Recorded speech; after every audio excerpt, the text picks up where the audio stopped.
Faz um bolo de 25 centímetros. Parte 1 de 3. Batendo a massa. Bata a farinha, o fermento e o sal em uma vasilha. Ponha 1 xícara e 3/4 de farinha de trigo em uma vasilha e adicione 1 colher de chá de fermento, meia colher de chá de bicarbonato de sódio e meia colher de chá de sal.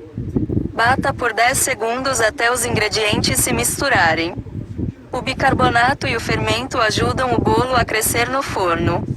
Caso esteja sem preparar massas há algum tempo, veja a data de validade do fermento e do bicarbonato para ter certeza de que eles ainda estão bons. Bata a manteiga em creme em outra vasilha, junto com o açúcar, por 4 a 5 minutos. Em uma vasilha grande, ponha 3/4 de xícara de manteiga em temperatura ambiente e 1,5 xícaras de açúcar refinado. Com uma batedeira ou um mixer, bata os ingredientes em velocidade média até formar um creme leve e fofo. É essencial que a manteiga esteja em temperatura ambiente para absorver bem o açúcar, deixando o bolo leve e fofinho em vez de maçudo. Pare a batedeira e raspe as laterais da vasilha algumas vezes para misturar toda a manteiga. Dica: caso precise cortar o açúcar, reduza a quantidade recomendada para 1,25 xícaras. Lembre-se, porém, de que o açúcar ajuda o bolo a dourar. Logo, o resultado final pode ficar um pouco mais clarinho. Adicione 2 ovos ao creme de manteiga e bata em velocidade baixa. Os ovos devem ser adicionados um de cada vez e em temperatura ambiente.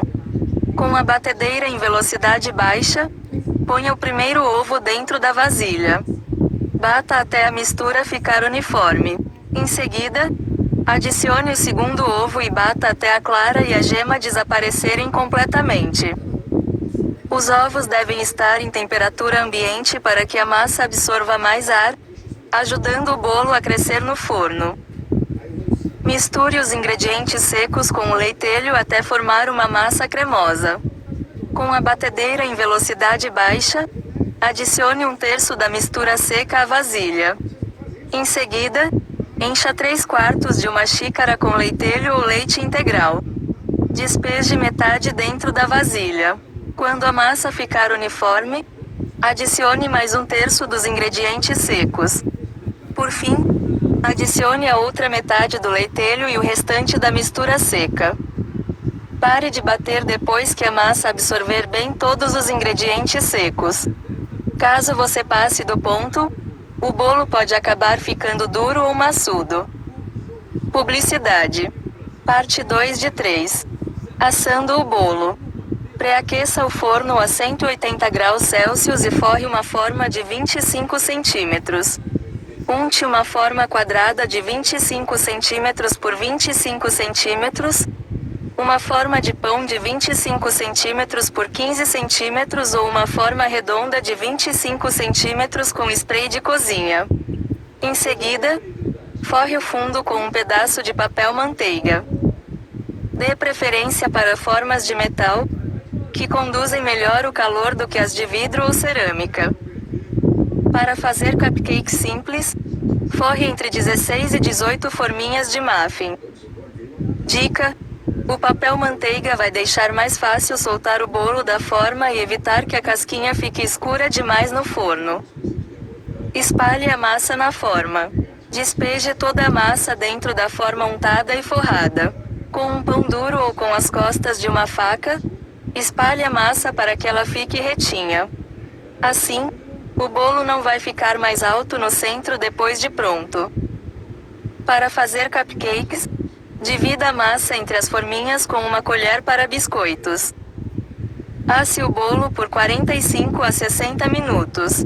Ponha o bolo na grade do meio do forno pré-aquecido e asse-o por 45 minutos. Quando estiver no ponto, o bolo vai ficar douradinho e começar a se soltar das laterais da forma.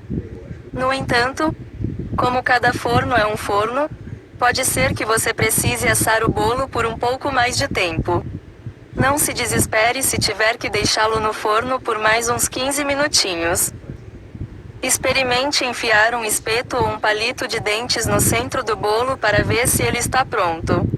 O palito deve sair sequinho. Caso isso não aconteça, deixe o bolo no forno por mais alguns minutos e tente outra vez. Dê uma olhada nos cupcakes após 20 minutos. Dica: caso viva em um lugar de alta altitude, adicione um ovo extra à massa para que ela não seque. Você também pode abater entre 5 e 8 minutos do tempo de cozimento, uma vez que o bolo vai assar mais rapidamente. Tire o bolo do forno e deixe-o esfriando por 1 hora em uma grade de arrefecimento. Apague o fogo e, com as mãos protegidas por luvas, tire o bolo do forno. Coloque a forma sobre uma grade de arrefecimento e deixe o bolo esfriar antes de desenformá-lo. Não precisa ter medo do bolo grudar no fundo da forma. É para isso que serve o papel manteiga. Desenforme o bolo. Depois que o bolo tiver esfriado, passe uma faca de manteiga entre ele e as laterais da forma. Coloque a forma sobre a bancada da cozinha e cubra-a com uma bandeja virada de ponta cabeça. Em seguida, segure a forma e a bandeja juntas e vire-as rapidamente para desenformar o bolo. Como o bolo já estará frio, você não vai precisar de luvas de cozinha. Solte o papel manteiga da massa e sirva o bolo. Lentamente, solte o papel manteiga do bolo e jogue-o fora. Vire o bolo mais uma vez e sirva-o em fatias. Você também pode decorá-lo com açúcar de confeiteiro, com uma cobertura de creme de manteiga ou com um glacê simples. Guarde a sobrar em um recipiente com tampa, em temperatura ambiente, por até 2 dias. O bolo também pode ser refrigerado por 7 dias. Mas a geladeira pode deixar a massa seca. Publicidade. Parte 3 de 3. Fazendo alterações. Troque parte da farinha por chocolate em pó para fazer um bolo de chocolate. Para transformar o seu bolo de bolo em um delicioso bolo de chocolate, troque meia xícara de farinha por meia xícara de chocolate em pó. Você também pode adicionar uma xícara de gotas de chocolate amargo para fazer um bolo de chocolate duplo. Experimente servir o bolo de chocolate com cobertura de cream cheese ou de brigadeiro. Bolo Red Velvet. Adicione apenas uma colher de sopa de chocolate em pó aos ingredientes secos. Aos molhados, acrescente meia colher de sopa de vinagre branco e 30 ml de corante alimentar vermelho. Adicione entre 1 e 2 colheres de chá de algum extrato para dar sabor à massa. Acrescente um extrato saborizante à massa junto com os ovos para mudar um pouquinho o gosto. Experimente usar extrato de baunilha, limão, amêndoa, café, coco ou flor de laranjeira. Para fazer um bolo de frutas cítricas, misture raspas de um limão, uma laranja e meia toranja com o açúcar antes de batê-lo com a manteiga. Assim, as raspas liberaram óleos cítricos no açúcar. Adicione especiarias aos ingredientes secos para fazer um bolo picante. Adicione uma colher de chá de canela moída, meia colher de chá de cardamomo moído ou pimenta dioica e uma pitada de pimenta do reino aos ingredientes secos. Depois que o bolo estiver pronto, sirva-o com uma cobertura de creme de manteiga com cream cheese. Para deixar o bolo ainda mais picante, adicione uma colher de sopa de gengibre ralado ao creme de manteiga com açúcar. Adicione confeitos ao bolo antes de assá-lo. Para dar um pouco mais de cor ou consistência ao bolo, salpique um punhado de nozes, amêndoas ou pecãs picadas ou raladas por cima da massa. Você também pode decorar o bolo com granulados coloridos para servir em uma festa de aniversário ou com farofa doce para comer com café. Para deixar o bolo extra crocante, use nozes torradas em vez de cruas. Troque os ovos por outro ingrediente para fazer um bolo sem ovos. Caso não queira fazer a massa com ovos, troque-os por um substituto vegano ou por 90 ml de leite, leitelho ou creme azedo. Lembre-se, porém, de que o bolo vai ficar um pouco mais seco. Para fazer um bolo simples vegano, você pode usar uma manteiga vegana e trocar o leitelho por leite de amêndoas ou de aveia. Troque a farinha de trigo por outra para fazer um bolo sem glúten. Compre uma farinha sem glúten feita para ser usada no lugar da farinha de trigo. A troca não é nada complicada. Basta usar a mesma quantidade que a recomendada na receita original. Caso prefira usar uma outra farinha, como uma farinha de amêndoas ou de grão de bico, siga as instruções do fabricante. O bolo pode acabar ficando um pouco mais farelento do que se você tivesse usado farinha de trigo comum.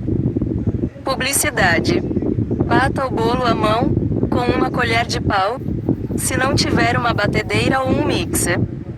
Adicione um pouquinho de frutas secas, gotas de chocolate ou nozes torradas à massa simples.